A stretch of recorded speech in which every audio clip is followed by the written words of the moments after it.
Estamos de vuelta. Ya vimos que está conectado el siguiente expositor, que es el doctor Pablo Arena.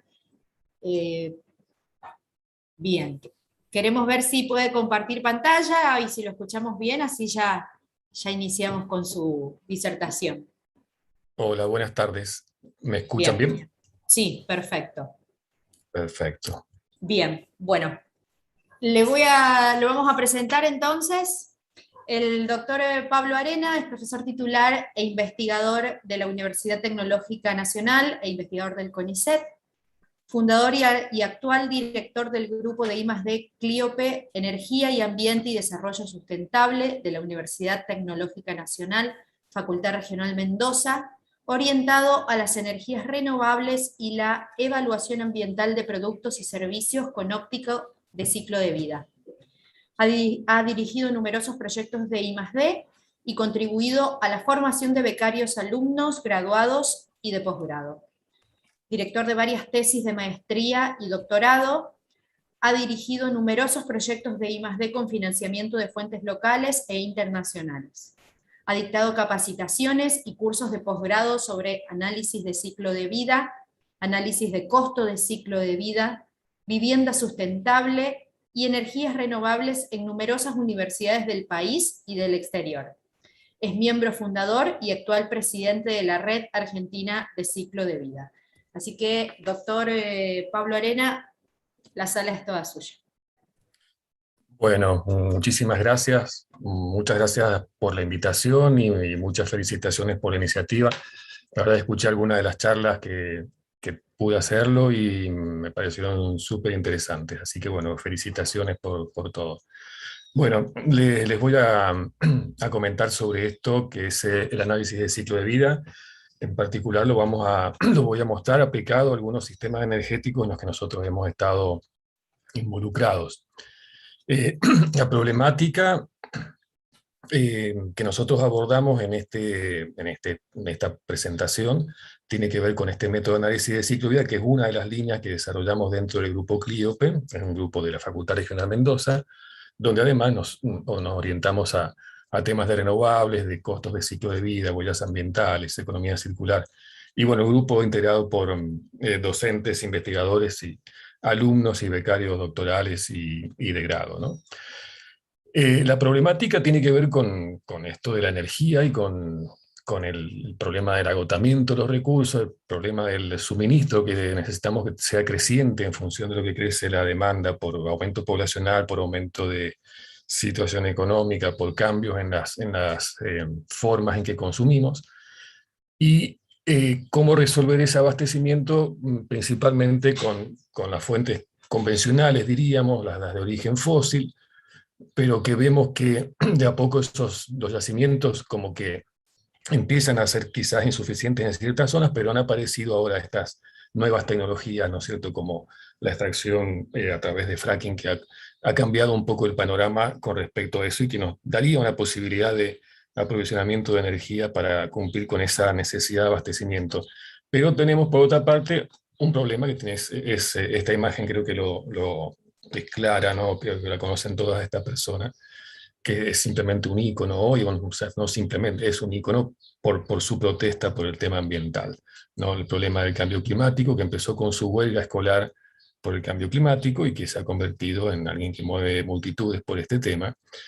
Y entonces la cuestión son, ¿qué alternativas? Si nosotros no recurrimos a esas fuentes fósiles que podamos tener ahora, quizás en mayor abundancia que en el pasado, como pasó en Estados Unidos, como pasa en Argentina, que tiene unos yacimientos bastante significativos, hay que recurrir a otras fuentes. Un poco mostrar rápidamente cuáles son esas alternativas, una muestra muy chiquita, ¿no? Pero por ejemplo las nucleares. Las nucleares es una fuente interesante porque no tiene prácticamente emisiones de gases de efecto invernadero durante su funcionamiento. Sin embargo, tiene otros problemas que son bien conocidos, y hay países como Italia, por ejemplo, que abolió sus centrales, que tenía centrales nucleares y una muy moderna, incluso a punto de inaugurarse, y la cerraron en un referéndum popular que hicieron en Italia. Y sin embargo, le compra energía a Francia, donde más del 70% se fabrica a partir de la energía nuclear. Es decir, el problema con esa energía nuclear en este caso es, no lo queremos en nuestra casa, pero no importa que lo compre al lado, pero el problema está claro. Y hay otras cuantas tecnologías interesantes que son muy bajas en emisiones de carbono, por ejemplo la eólica. Acá hay una imagen de la central de Chubut, la más grande de Argentina, que se inauguró hace un par de años. Pero sin embargo aquí les muestro también imágenes de gente que se opone a esta energía, a pesar de que obviamente no tiene esa connotación que tiene la nuclear. Hay toda una plataforma europea, por ejemplo, en contra de las granjas eólicas, y acá ven algunas manifestaciones de la gente, y ven a este personaje Trump que decía que la energía eólica produce cáncer, ¿no? Y la razón era porque a él le parecía simplemente. Pero básicamente como que hay una tecnología que parece que resuelve el problema, pero sin embargo tiene su oposición.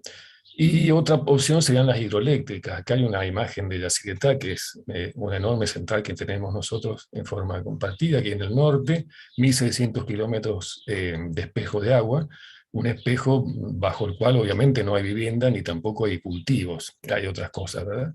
Pero que tiene, digamos, es mucho más aceptable que una nuclear, que una fósil, pero sin embargo tiene sus problemas, y de hecho aquí vemos algunas imágenes de manifestaciones en Chile en contra de las represas en la Patagonia chilena, o tensiones entre países, ¿no? Entre Egipto y Etiopía, por ejemplo, debido a una gran iniciativa que tiene Etiopía en este tipo de centrales. Entonces, si no tenemos esta inundación de agua, decimos, bueno, inundemos de paneles fotovoltaicos, ¿no? Y vamos a poner y vamos a generar energía eléctrica a partir de esto, y no vamos a tener un problema con un país o con otra región. Pero, ¿dónde lo vamos a poner? Y donde tengamos tierra barata y donde haya mucho sol, por ejemplo, el desierto. Pero claro, eso también causa un problema. Por ejemplo, que hay una manifestación de unos miembros de las tribus Sioux en Estados Unidos, que hicieron esta manifestación, que aquí es pequeña, en contra de la instalación de unas centrales termosolares, en ese caso no fotovoltaicas, y decían, protejamos el desierto, el solar háganlo las ciudades, porque allá es donde se consume, no en el desierto. Entonces exploramos qué pasa lo hacemos en las ciudades, y claro, si miramos esta imagen, parece muy interesante, ¿no? Tenemos una enorme superficie ya cubierta, que le podríamos poner unos paneles fotovoltaicos, y entonces generamos sobre una superficie que ya está ocupada, que no estoy impidiendo un cultivo agrícola, porque ya está impedido en cierto modo, excepto alguna forma de agricultura urbana, y bueno, parece una solución muy interesante. Claro, cuando lo vemos en forma práctica y venimos con nuestro panel y miramos de más cerca, ya que no se ve tan fácil para ponerlo, porque tenemos una morfología urbana que hace que a veces el acceso solar no sea el más adecuado. Sin embargo, bueno, de todas maneras el potencial existe. Pero ¿qué pasa? Y esto funciona en muchos países con esto que se llama el net metering, ¿no es cierto? Uno compra energía cuando le hace falta, la vende cuando le sobra, y entonces están las protestas de las distribuidoras, las dueñas de las redes de distribución, porque dicen, si nosotros hacemos estas redes y las tenemos que mantener, y cuando a ustedes se les corta algo y nos llaman y quieren que vayamos urgente, esto no funciona si el uso de la red es gratis. O sea, hay también un problema con esto y hay gente que se opone. Y lo mismo se imaginan pasa con los biocombustibles, ¿no? De primera generación en principio, ¿verdad? Las que se hacen a partir de alimentos como el maíz o la soja, pero también aparecen con otras formas de biocombustibles. Y también tenemos que tener en cuenta todos estos trabajadores, ¿no? Los mineros, los de las minas de carbón, la gente que trabaja en la industria del petróleo, operarios, ingenieros, que están furiosos contra los ambientalistas porque dicen vamos a perder nuestro trabajo. Y eso también es un punto a considerar. Entonces la cuestión es, claro, ¿cómo hacemos para resolver esto? Y tenemos allí varios problemas para resolver. Estos problemas tienen que ver con la energía, tienen aspectos como el ambiental, obviamente, pero también problemas sociales y también problemas económicos. El método de análisis de ciclo de vida aborda el problema ambiental.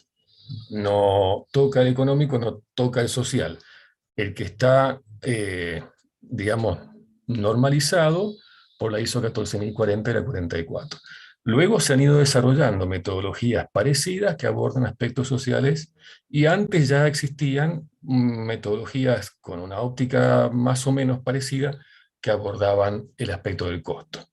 Este análisis de ciclo de vida lo que tiene de diferente con respecto a un análisis normal es que no miramos solamente mi panel fotovoltaico, que hoy no está emitiendo nada, y me parece que es todo limpio, sino que tengo en cuenta todo lo que se ha hecho para que ese panel fotovoltaico esté instalado en mi casa, ¿no? Desde la extracción del silicio, la transformación de ese silicio por fusión en un cristal y sus tratamientos para el dopaje, y transformarlo en un panel fotovoltaico y ponerle el marco de aluminio y el cableado y embalarlo y hacer que viaje desde China hasta Argentina, y de Argentina de la costa, del puerto a Mendoza, y después instalarlo. ¿Se da cuenta? Y después, ¿qué pasa con ese panel al final del ciclo de vida? Eso es lo que tiene de distinto este método de análisis de ciclo de vida. Tiene una visión que se llama de la cuna a la tumba, desde que sacamos las cosas del planeta hasta que las cosas vuelven al planeta, asociadas con un producto en particular. Y lo mide con impactos de distinto tipo, no solamente el cambio climático, sino, por ejemplo, el impacto asociado al uso del agua, que no es solamente cuánto, sino también dónde, ¿verdad? Distinto a un litro de agua que yo consumo en Mendoza, que estamos con estrés hídrico siempre, emergencia hídrica hace varios años, y otros países donde el agua sobra. Entonces, se analiza, por ejemplo, el consumo de agua, el adelgazamiento de la capa de ozono, la acidificación, la eutrofización de aguas, en muchas categorías de impacto, toxicidad, para que no sea que yo me haga un producto que me resuelve un problema, pero me agravó otros 20 y que quizás sean peores. Les muestro entonces la aplicación de ese método a una instalación fotovoltaica que hicimos en la Facultad Regional Mendoza. Acá ven la imagen de esos paneles, están colocados allá arriba, arriba de las ventanas superiores, en forma como un alero fotovoltaico. Es parte del mismo proyecto IRESUD, en el que también la Facultad Regional San Francisco participó. Y en esta instalación, bueno, nosotros hicimos el estudio de ciclo de vida, y con esta idea que yo les comentaba, decíamos, bueno, si yo tengo un sistema fotovoltaico que es un conjunto de cosas, tengo que ver cómo se fabrica cada parte de ese conjunto. Por ejemplo, cómo se fabricaron los paneles, cómo se fabricaron los módulos fotovoltaicos que integran ese panel, cómo se fabricó el inversor, cómo se hizo el cableado, el marco de aluminio, la carcasa del inversor, los componentes electrónicos, la estructura del sistema fotovoltaico, el uso de ese sistema. Y eso lo voy cuantificando, por ejemplo, en cuánta energía consumí en cada uno de esos procesos, o cuánto dióxido de carbono emitido, o gases que producen efecto invernadero, o cuánta agua, cuántos materiales tóxicos se han emitido. Y la suma de todo eso, en todo el ciclo de vida, me da, por ejemplo, si estoy analizando cambio climático, lo que llamamos huella de carbono, que es la suma de todos los gases que producen efecto invernadero transformados en su equivalencia a dióxido de Hola, carbono. Esto, claro, con esta ¿cómo óptica de andan? ciclo de vida resulta que yo tengo que irme muy para atrás, ¿no es cierto? Porque tengo mi panel acá, pero ese panel se hizo en China, pero en China la energía eléctrica se hizo una fuente nuclear, pero el combustible nuclear venía de otra parte, y así vamos agrandando este análisis de ciclo de vida que involucra tantas cosas. Después de hacer ese estudio que se hace con ayuda de bases de datos, de software, por la cantidad no porque los cálculos sean complejos, sino porque son muchos cálculos, encontramos el resultado que buscábamos, ¿no? ¿Cuál es la emisión de gases de efecto invernadero asociado a la generación de 1 kWh de este sistema fotovoltaico que tenemos aquí? Y encontramos 74,7 gramos por kilovatio. Está bueno porque, comparado con los 80 gramos, que es un valor normal para, por ejemplo, de extracciones de electricidad en Europa, estaba bueno. Y si lo comparamos con los 415 gramos de una central de ciclo combinado de Argentina, que sería, digamos, la mejor tecnología posible que utiliza combustibles fósiles, vemos que realmente esto resuelve bastante los problemas. Pero un poco nos dejó un gusto amargo, porque decimos, está bien, pero Mendoza, con todo el sol que tiene, ¿cómo nos da tan cerca de este valor europeo, que en realidad Europa incluye países con una diversidad muy grande de climas y de situaciones? Entonces nos pusimos a analizar cómo fue esto, y el mismo análisis del ciclo de vida nos muestra, por ejemplo, esto, cómo se compone ese valor. Y vemos que hay dos cosas que prevalecen, ¿no? La producción de la estructura y la producción de los paneles. Después también está la producción del inversor, la instalación eléctrica, el transporte de los elementos, aunque vengan de China. Fíjense cómo pierde relevancia comparado con estos impactos.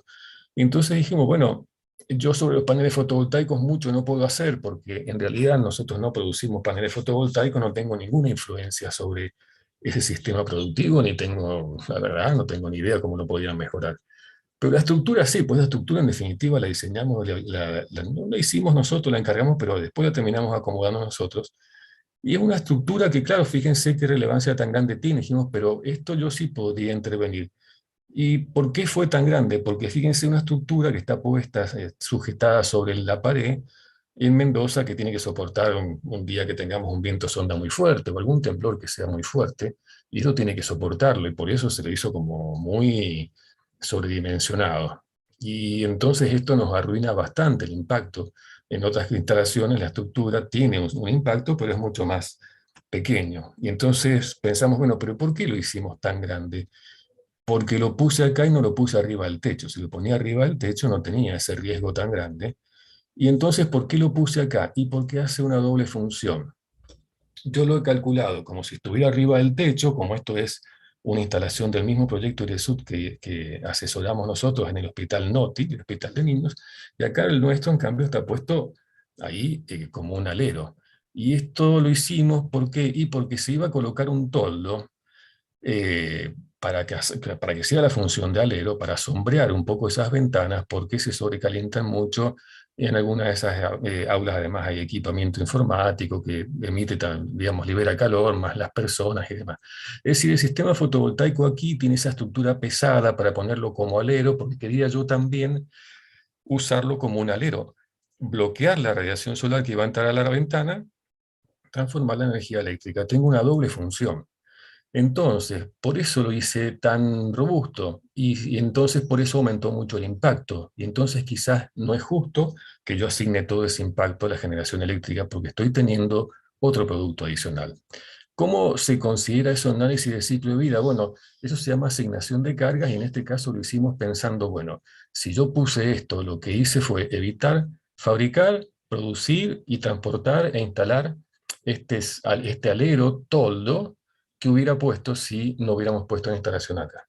Entonces lo que hicimos fue hacer el análisis de ciclo de vida a ese toldo que no hemos puesto y se lo restamos al impacto de energía eléctrica. De esa forma, tenemos el impacto del sombreado, lo calculamos como si hubiera sido hecho por el alero toldo, y el impacto de energía eléctrica es el impacto de mi instalación total menos ese impacto del toldo. Y de esa forma obtenemos, fíjense, la disminución del impacto que logramos por kilovatio hora. De los 74 pasamos a 40. No es que me estoy planteando el impacto, no. La otra parte del impacto, la parte faltante, es la parte que le estoy asignando la función sombreado, porque es el impacto que hubiera causado poner el toldo para sombrear.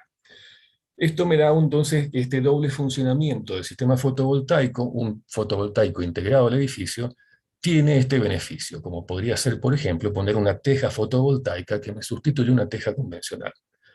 Y después, entonces pensamos, vamos a hacer esta integración, porque el problema que tenemos es que el fotovoltaico tiene estas fluctuaciones según el sol, por ahí tiene mala calidad de energía, por ahí falta sol y yo quiero energía, tengo que comprarla, entonces a veces se acumula. Y la acumulación a través de una batería produce algunas mejoras interesantes con digamos, amortiguamiento de las fluctuaciones, independencia, mejor calidad y varias características. Entonces, ¿qué pasa si yo le pongo una batería a ese sistema? Y hicimos el cálculo y aumentó, fíjense, más o menos un 10% el impacto asociado a la producción de energía eléctrica porque tengo un sistema de acumulación, porque claro, la batería hay que fabricarla, hay que transportarla, hay que hacer todo lo que ya les he contado que hace falta hacer. Poner una batería en un sistema fotovoltaico en enterado de edificio aumenta el costo y también aumenta las emisiones, pero no produce otros beneficios. Entonces después hicimos un paso más, es decir, bueno, vamos a considerar esto que está viniendo como muy novedoso por nuestras latitudes, en otros países también es novedoso, pero van con mayor penetración, que es la penetración de los vehículos eléctricos. Aquí hay una imagen de un motor de combustión interna y el motor equivalente, dos motores de la misma fábrica, el motor Volkswagen. Lo pequeño que es el motor eléctrico comparado con esto y lo que nos está mostrando también quizás mucho menor impacto en cuanto a la producción de ese motor. Claro, hay que tener en cuenta la batería también.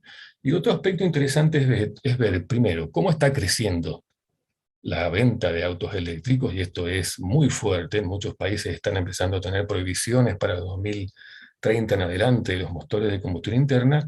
Y la otra característica importante es que estadísticamente estos autos, cualquiera, no solamente los eléctricos, están quietos más del 95% de su tiempo. Si nosotros compramos una cosa muy costosa y la tenemos casi siempre estacionada, y entonces en el caso de un auto eléctrico nos da un potencial.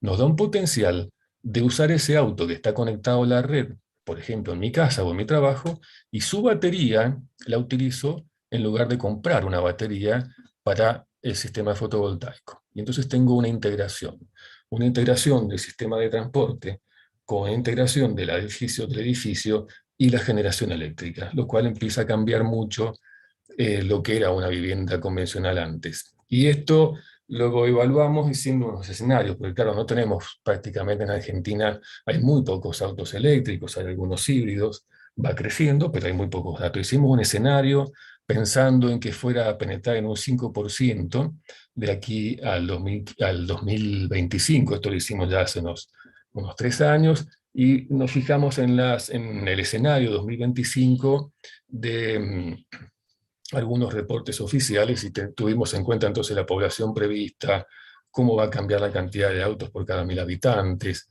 cómo va a ser la demanda eléctrica, cómo va a ser la emisión promedio, de acuerdo a los planes de penetración de la fotovoltaica y de las eólicas.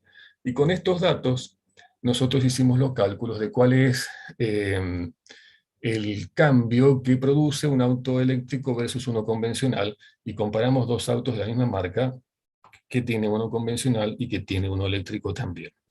Y entonces hicimos un patrón de uso. El patrón de uso es muy importante porque para que el auto funcione con esa idea del acumulador distribuido, hace falta que esté conectado a la red. Entonces hicimos un escenario de uso de este auto, una persona que en la semana lo utiliza para ir a su trabajo, para volver de su trabajo, y en todo este periodo está en el trabajo. Y luego de noche lo usa porque va a un bar, porque va al restaurante, porque va a visitar a sus amigos. Entonces aquí no está mucho conectado a la red. Durante este periodo largo, aquí puede intercambiar con la red como sistema para cargar el auto o como para que el auto entregue la energía a la red según la conveniencia. Hicimos los cálculos con la red eléctrica argentina, teniendo en cuenta esta penetración de los planes oficiales de aumento de renovables, que vamos atrasados con respecto a ese escenario, y encontramos que habría una disminución de emisiones de 2.340 toneladas día, enorme, ¿no? Por el uso del auto eléctrico en sustitución del otro convencional. Probamos qué pasa si la matriz energética es distinta. Por ejemplo, este es el caso de la matriz energética de Alberta, en Canadá. Tiene mucha componente de carbono, mucho más que nosotros. Y bueno, el resultado es el opuesto. A usar el auto eléctrico empeora el aspecto del cambio climático. Tiene más de 1.730 toneladas días más que si se usaran autos convencionales en las mismas cantidades que las que recién estaba mostrando, la misma cantidad de autos. Es decir que la sustitución del auto tradicional por auto eléctrico no nos garantiza que disminuyamos las emisiones a nivel global si no tenemos una red eléctrica que sea el que alimenta la carga de esas baterías, que sea verde, o que sea por lo menos lo más verde posible. Y desde el punto de vista del el momento de carga y de descarga, como en las horas que estaba conectado el vehículo, eran estas en que estaba el auto estacionado en el trabajo, si ahí lo utilizo, por ejemplo, para abastecer a la red, la curva de demanda eléctrica, en lugar de ir por acá, que tiene como un pico cerca del mediodía y un pico más grande al atardecer, aquí se ve como achatada, porque están esos autos eléctricos, en esta hipótesis, escenario que hicimos, estarían entregando energía a la red. Si en cambio en ese mismo horario los autos se estuvieran cargando, estaríamos creando un segundo pico de demanda. Además de este, que es el normal que tenemos en todos lados, cambiaría el perfil de demanda por la carga de estos autos eléctricos que están conectados en ese momento. Analizamos otro patrón, un patrón donde la distancia de conmutación es más grande y no hay desplazamiento nocturno. Entonces el auto está conectado en el trabajo y luego está conectado también en la casa. Y bueno, esto se podrían hacer, se imaginan, miles de escenarios para hacer este estudio. Y aquí encontramos al final que en este caso, si nosotros ese auto conectado en las viviendas, en este horario donde está la punta, el pico de la demanda, entregando energía a la red, se podría afeitar prácticamente el pico de demanda. En cambio, si en ese momento se usara para cargar los autos, empeoraríamos el problema del pico de demanda.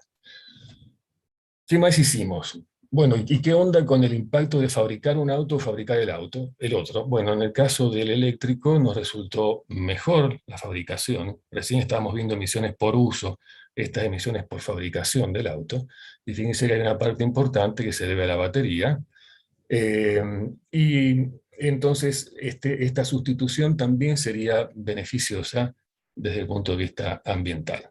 Y después pensamos, bueno, cuando yo integro este fotovoltaico al edificio, hice una producción de dos funciones, lo cual determinó que yo lograra que la energía eléctrica tuviera menos impacto que si solamente hubiera tenido una función. Y cuando uso el auto integrado, también tengo una doble función. El auto me sirve como elemento de transporte y el auto me sirve como elemento de almacenamiento, con lo cual me estoy evitando la compra de una batería. Y cuando tenemos todo eso en cuenta, digamos, encontramos cómo disminuye la huella de carbono del transporte. Esta era del auto convencional, esta es la del auto eléctrico, y esta es la del auto eléctrico conectado a la casa para hacer de batería para el sistema fotovoltaico. Entonces logramos aquí también una mejora importante en las emisiones asociadas al transporte en este caso. Es decir, la integración fotovoltaica al edificio nos permitió reducir las emisiones asignadas a la electricidad, y la integración del vehículo eléctrico al edificio con fotovoltaico poder reducir también las emisiones asignadas al transporte, porque he fabricado una batería que produce un impacto importante para su fabricación, pero cuya función ahora no es solamente transportarme en el auto eléctrico, sino también almacenar la energía producida en el sistema fotovoltaico. Bueno, esto es importante tener en cuenta que sobre esto que les acabo de mostrar, que los números que les he mostrado corresponden exactamente a una situación que nosotros hemos considerado y que no tiene que extrapolarse. Por supuesto, el sistema fotovoltaico, que producirlo da igual, sea que yo lo ponga en mi casa, en Mendoza, bien orientado y bien inclinado, o que lo pongamos en un lugar súper nublado y abajo de un árbol, obviamente el impacto de energía eléctrica va a ser completamente distinta, porque el mismo panel en Mendoza genera muchos más kilovatios hora en su vida útil que en un lugar mal instalado o que tenga poca radiación solar. Por lo tanto, el impacto de un producto analizado desde el punto de vista del ciclo de vida, de una cierta, aunque sea la misma cosa, el mismo panel, no va a ser el mismo para todas las situaciones. Lo mismo, imagínense, dependiendo si el lugar está más lejos, cómo fue el sistema de transporte, cómo fue el sistema productivo, cómo fue la fabricación del auto, cómo estoy usando el auto. La idea de los números que les muestro es simplemente que tengan una noción de para qué sirve el análisis de ciclo de vida, qué podemos hacer con él. Espero más o menos haber logrado ese objetivo, que yo lo he enfocado principalmente al tema cambio climático, porque es quizás la preocupación más grande que hoy tengamos, pero ambiental, ¿verdad? Pero lo mismo podríamos haber hecho como les decía, con el tema agua, toxicidad o cualquier otra categoría de impacto ambiental que nos pueda interesar. Bueno, muchas gracias por su atención y quedo abierto para las preguntas que pudieran tener. Bien, muchísimas gracias, la verdad que muy interesante. Sí, tenemos hasta el momento dos preguntas. La primera es, ¿la energía fotovoltaica sería la mejor fuente convencional? A ver, no, dependiendo de dónde esté, ¿verdad? Si yo estoy en un lugar con muy buena radiación solar, podría ser una muy buena opción hoy en día, ¿no? Y para decirla mejor, tenemos que tener en cuenta en muchos aspectos. Tenemos que ver el tema económico, el tema del funcionamiento, el tema de la eficiencia. Entonces, hoy el sistema fotovoltaico ha tenido dos cosas que lo han impulsado mucho. Uno es que se ha mejorado mucho la fabricación del sistema fotovoltaico, o sea, se gasta mucho menos ahora para fabricar un panel de lo que pasaba antes, y por otra parte el panel es más eficiente que antes, dura más tiempo y me da más energía, y eso está cambiando constantemente. Pero mientras tanto, también están evolucionando otras tecnologías como la energía eólica, como la producción de hidrógeno para acumulación de energía, como hay muchas cosas que están cambiando, que se están... Entonces es como imagínense una carrera, que en un momento va punteando uno y en otro momento lo pasa otro, en otro entraron al pit stop y van cambiando las cosas. Pero en este momento la fotovoltaica seguramente ofrece atractivos muy interesantes bueno, por estas circunstancias que han ido ocurriendo. Hace unos cuantos años atrás, en la década de 70, el sistema fotovoltaico no se podía considerar como una fuente de energía porque se gastaba más para fabricarlo que lo que luego nos podía dar en su vida útil. ¿Por qué se hacían? Y porque era importantísimo. Imagínense un satélite ahí en el medio del espacio, ¿qué otra forma de energía podía tener? No me importa cuánto gasto para fabricarlo, porque es la única fuente que tengo allá arriba. O una comunidad aislada. No tenía otra manera de darle energía eléctrica porque no había un cable que lo llevara. Era una invención espectacular, pero que no valía la pena para ponerlo en una ciudad que tiene un sistema de distribución eléctrico convencional. Hoy en día, el panel fotovoltaico, para fabricarlo, gasta mucho menos de lo que me puede dar en su ciclo de vida, siempre que lo dimensione bien, que lo coloque bien, bien orientado, que no le proyecte sombra y que eh, eh, la radiación solar del sitio sea la adecuada. Bien. Y la última, bueno, tenemos primero un saludo que es del doctor Diego Ferreira y que dice: estimado Pablo, un abrazo grande desde San Francisco. Para nuestro país, ¿hay algún Muchas gracias, valor Diego. comparativo? Repito la pregunta. ¿Hay Sí. algún valor comparativo aproximado para comparar este impacto ambiental entre una instalación fotovoltaica a red sin baterías y con baterías? Es una pregunta frecuente en las instancias de divulgación. Bueno, el impacto hay que hacerlo bien ese estudio porque es muy interesante, porque hay que tener en cuenta cómo se cuantifica el beneficio de ponerle la batería. Y ese beneficio puede depender de cuál es la energía que yo compro cuando no tengo ya producción fotovoltaica en mi casa. En algunos lugares, esa energía puede estar, energía convencional, puede estar producida a partir de fuentes fósiles o podría estar, en cambio, producida a partir de otras fuentes renovables, y eso va a cambiar completamente el balance. Pero digamos que la tendencia hasta hace un poquito tiempo era a no tener sistemas de acumulación por ejemplo, en un sistema residencial, porque es un gasto más, hay que tener un lugar allí para que tenga esas baterías, hacer un espacio, hay que mantenerlas y demás. Y ahora está empezando a cambiar mucho en función de cuál es el sistema de retribución que tenemos en el país o en la región donde vivamos para la energía que nosotros vendamos. En algunos países en los cuales se retribuía muy bien la venta de energía, lo que hacía la gente era poner muchos sistemas fotovoltaicos sin acumulación y vender a la red todo lo que se producía. Consumir, por supuesto, pero todo el excedente venderlo. Hoy en día, donde la retribución por ahí no es tan atractiva, dependiendo de nuevo de dónde vivamos, por ahí conviene que nosotros usemos el sistema fotovoltaico no para vender, sino para para consumir nosotros mismos lo más que se pueda. Y para eso entonces necesito acumular, porque yo cuando mi sistema fotovoltaico está generando durante el día que hay sol, yo a lo mejor estoy en el trabajo, ahora que la pandemia afloja, ¿no es cierto? Antes estábamos todos en la casa, y en realidad volví a mi casa de noche cuando ya no hay más sol, y entonces mi sistema fotovoltaico nunca me daba a mí, sino que le daba a otro, ¿no? Lo vendíamos a través de la red. Pero ahora esto está cambiando mucho en función de esta circunstancia de cómo se retribuye la venta de energía eléctrica, que normalmente no es el mismo valor del que nosotros tenemos que pagar para la compra de energía eléctrica.